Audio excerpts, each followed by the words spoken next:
Selamat pagi kekasih Yesus Kristus. Pagi ini juga akan kita jalani bersama dengan Roh Kudus. Tapi kalau kita tidak mempertajam pendengaran kita, seringkali kehadirannya kita tidak rasakan.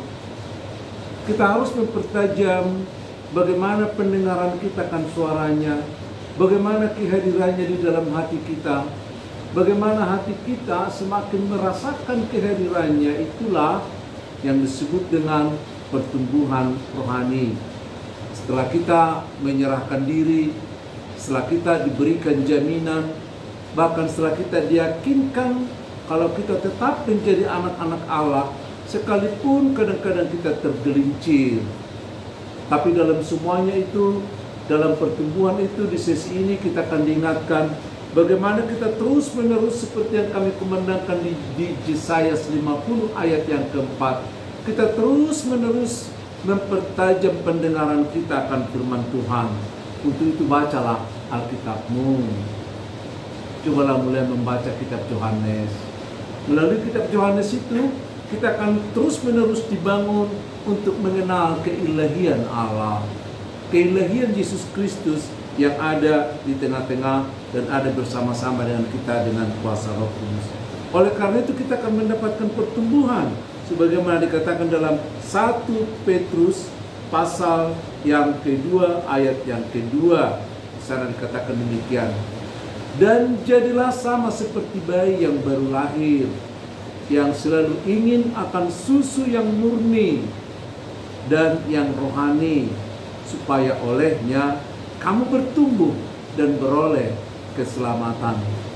Saya selalu teringat ketika anak-anakku masih kecil, baru lahir, mereka tidak boleh jauh dari ibunya, dari mamanya. Karena tidak sampai 2 jam, mereka sudah merengek, nangis, ingin minum susu yang murni dari ibunya. Ya, mereka tidak bisa jauh, selalu berdampingan. Bahkan bukan hanya dengan minum susu, kehadiran, sentuhan mamanya dan siapa saja yang mengasihinya, dia sangat butuhkan. Nampaknya dia bukan hanya bertumbuh dengan jasmaninya, dia tidak hanya bertumbuh dengan makanan, dia tidak hanya bertumbuh dengan minuman susu itu, tapi dia bertumbuh juga oleh perhatian kita, oleh pandangan kita kepadanya. Ada satu relation antara dia dengan orang tuanya, antara kita dengan Bapa. Dan relasi ini akan semakin dipertegas kalau kita mau terus menerus membaca firman Tuhan, mempertajam pendengaran kita setiap pagi. Ada berbagai macam cara membaca Alkitab. Ada yang membaca dalam 1 tahun 5 pasal 1 hari, ada yang membaca yang 3 pasal 1 hari, ada yang hanya 1 perikop 1 hari, ada yang membaca satu ayat kemudian dimengerti atau diartikan dengan caranya. Ada yang membaca renungan harian, tapi setiap hari dia belajar bertumbuh di dalam Tuhan.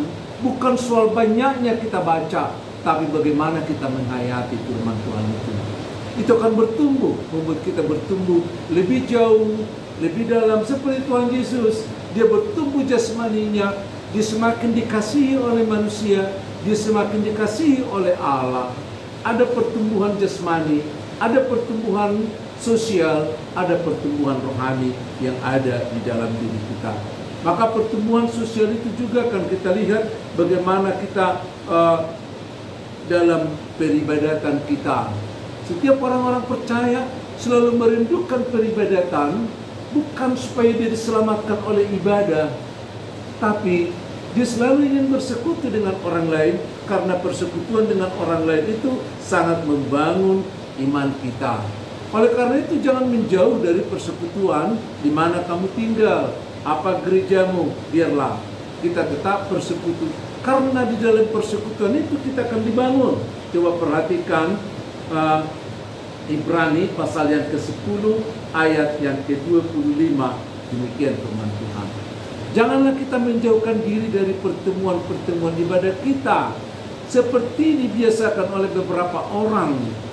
Tetapi marilah kita saling menasehati dan semakin giat melakukan menjelang hari Tuhan yang mendekat. Ya, jangan katanya menjauhkan diri dari pertemuan. Ada banyak loh orang yang sudah lama tidak ada dalam pertemuan gerejanya. Bahkan aku tahu ada banyak orang sudah lama tidak mengikuti perjamuan kudus, di mana tubuh Kristus, di mana darah Kristus dipersatukan, dipersekutukan dengan orang-orang percaya itu. Udah banyak yang tidak mengikutinya. Tapi masih Kristen juga ya. Ya. Karena kasih Tuhan tetap mengikat dia. Dia tunggu, Tuhan menunggu kapan kita mau bergabung. Ya. Tapi semakin lama kita menjauh, maka kita juga akan diamati oleh iblis. Dan iblis itu akan mencengkram, akan menarik kita, merampas kita dari persekutuan. Saya suka menonton dari biografi tentang binatang-binatang yang ada di Afrika. Bagaimana singa, bagaimana harimau, bagaimana buaya sebagai predator-predator yang sangat terkenal dan ganas itu. Bagaimana mereka saling memangsa, bagaimana mereka memangsa binatang-binatang yang lebih lemah. Misalnya bagaimana harimau memangsa seekor anak kerbau ya yang ada di hutan itu. Caranya gimana?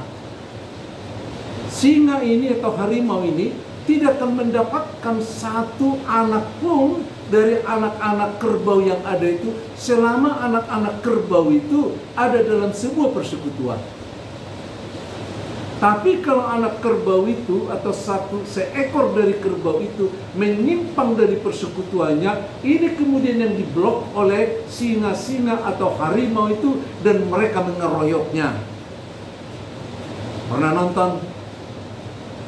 Maka untuk menceraikan seekor kerbau dari kelompoknya, maka singa-singa ini membuat manuver, membuat kejutan-kejutan sampai seekor dari kerbau itu mereka pisahkan lalu dikejar sampai kemudian diterkam beramai-ramai. Ada yang dari pantatnya memanjat, ada yang menggigit pahanya, ada yang langsung ke lehernya. Pokoknya ketika dia keluar dari persekutuannya, maka pada saat itulah dia dikeroyok oleh kekuatan yang tak terduga. Sama dengan banyak orang Kristen, semakin jauh dari persekutuannya, semakin mudah dijebak oleh iblis. Semakin benci dia mungkin dengan orang-orang yang beribadah, semakin mengejek dia, bahkan tidak menghargainya. Oleh karena itu sebagai anak-anak Tuhan diminta dekatkan, jangan menjauh dari peribadatanmu. Dimanapun engkau bersekutu, berbuatlah sesuatu supaya engkau juga diterima, supaya engkau dihargai, supaya engkau juga dirindukan di sana. Kau akan dirindukan kalau kau membuat keterampilan dalam persekutuanmu.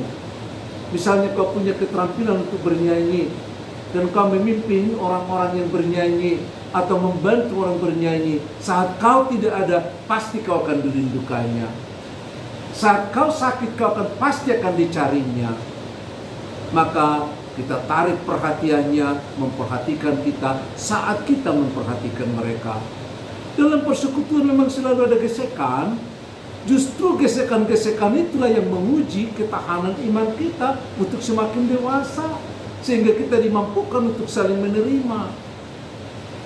Aku menerima orang lain sekalipun dia tidak seperti yang saya harapkan. Pada saat itulah kita diasah, dikembangkan untuk mampu menerima orang sebagaimana Kristus mampu menerima kita orang yang berdosa dan dia mati bagi kita sebelum kita percaya. Coba, bagaimana itu ibadah itu? Kita lihat, kita hayati, kita tumbuhkan dengan secara demikian. Maka pertama tadi, baca Alkitabmu, masuk di persekutuanmu, lalu bangunlah dengan doa. Berdoalah setiap hari, berbicara kepada Allah. Apa isi hatimu? Katakanlah, nyatakanlah kehendakmu di dalam doa. Karena doa orang benar sangat besar kuasanya. Kita bukan hanya menggetarkan hati orang, tapi yang pertama di dalam doa itu hati kita digetarkan, kita diubah. Ketika kita berdoa, kita akan diubah oleh doa itu. Jadi bukan hanya orang lain, tapi kita juga diubah.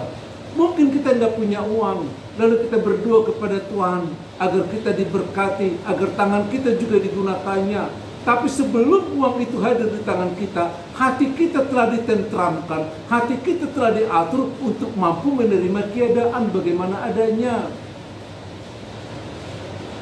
Maka doa itu bukan hanya mengubah situasi, doa bukan hanya mengubah orang lain, tapi bagiku doa itu adalah bagaimana mengubah pikiran kita untuk semakin memuliakan Tuhan. Doa itu akan membangun kita. Kita coba melihat dalam Filipi pasal yang keempat ayat yang ke-6. Ya. Di sana dikatakan, janganlah hendaknya kamu khawatir tentang apapun juga, tetapi nyatakanlah dalam segala hal keinginanmu kepada Allah dalam doa dan permohonan dengan ucapan syukur. Jadi bagaimana kita mengucap syukur? Bagaimana kita menyampaikan permohonan? Jangan khawatir. Ya, janganlah hendaknya kamu khawatir tentang apapun juga. Kenapa? Karena segala sesuatunya ada dalam kuasa Bapa kita. Maka kalau kita membangun hubungan dengan Dia, apa saja bisa diubah. Ya, apa saja bisa diubah. Jangan khawatir. Kau khawatir dengan rumah tanggamu. Ya, memang zaman ini mengajak orang semua khawatir. Apalagi di zaman COVID sekarang ini, untuk keluar dari rumah pun khawatir. Ya, tapi jangan menjadi paranoid. Justru apa yang diingatkan oleh pemerintah itu membuat kita supaya semakin lebih waspada, supaya kita semakin disiplin, supaya kita semakin memperdulikan orang lain dan memperdulikan diri sendiri. Memakai masker itu bukan hanya supaya kita selamat, tapi supaya kita menyelamatkan orang lain. Mencuci tangan itu bukan hanya keselamatan kita, tapi bagaimana supaya orang lain juga tidak tercemar oleh kita. Menjaga jarak itu bukan supaya kita tidak terkena, tapi bagaimana supaya orang lain juga terjaga. Jadi jangan salah mengerti, itu bukan beban, tapi justru menolong kita bagaimana bertanggung jawab bukan hanya kepada diri sendiri, tapi juga kepada orang lain. Ya, maka dengan COVID ini kita harus semakin berhati-hati, semakin menghargai kemanusiaan, semakin menghargai diri kita sendiri. Yang diingatkan kepada kita, jangan khawatir. Ya, karena apapun yang terjadi akan kita jalani, dan jangan khawatir tentang dirimu. Kalau kita percaya dengan Tuhan, sekalipun kita mati dalam kehidupan ini, tapi kita tidak akan mati di dalam Tuhan. Kalau kita percaya enggak?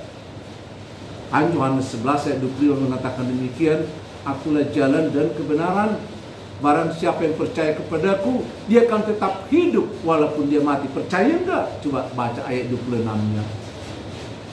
Jadi berbagai hal dalam hidup ini boleh terjadi, tapi yang tidak boleh terjadi adalah jangan khawatir. Bangunlah iman di dalam firman Tuhan, bagaimana Alkitab itu membangun kita, bagaimana persekutuan itu mengasah kita, bagaimana doa itu membangun relasi kita kepada Allah di surga dan kepada sesama kita, bagaimana kita menghargai seluruhnya untuk kemuliaan Tuhan. Kita menjadi manusia yang semakin dekat dengan gambar Allah. The image of God akan bertumbuh di dalam diri kita dari waktu ke waktu. Shalom.